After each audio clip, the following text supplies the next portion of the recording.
I believe you still have your Plymouth school books as part of your incredible lifelong collection of objects. I, I have my yeah, I do have a few. When I went to school in Who, at the Who Primary School, and then we went to Sri Lanka, and then we came back to Plymouth. I took my 11 plus from Who, and I got a scholarship, a Devon County scholarship to Plymouth College, but as a boarder, because father's in the Air Force, so we're traveling around a lot. A number of the teachers at my school were actively involved in the creation of Plymouth Arts Centre.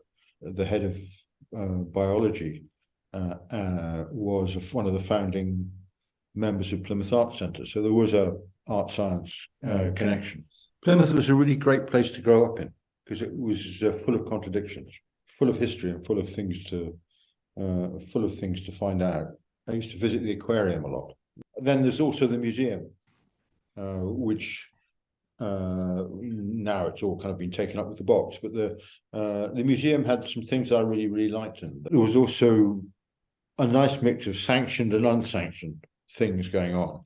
And I suppose that's what I think is important. So someone like the Key Club, which was an alternative, is as important for the developing of a life as something as a symphony orchestra would be.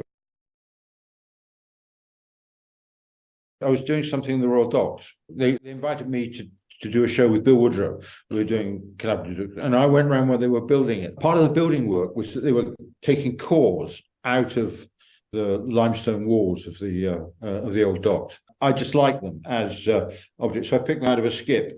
Well, Eddystone Lighthouse was always kind of interesting to me, partly because family myth was that Mr. Winstanley was an ancestor.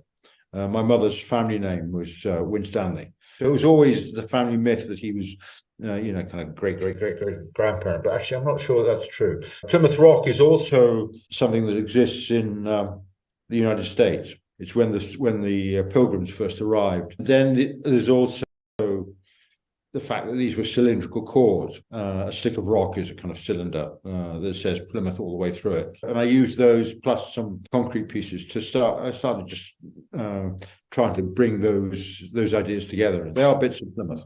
Right, actually physically in the sculpture. Yeah, they're bits, bits of stone.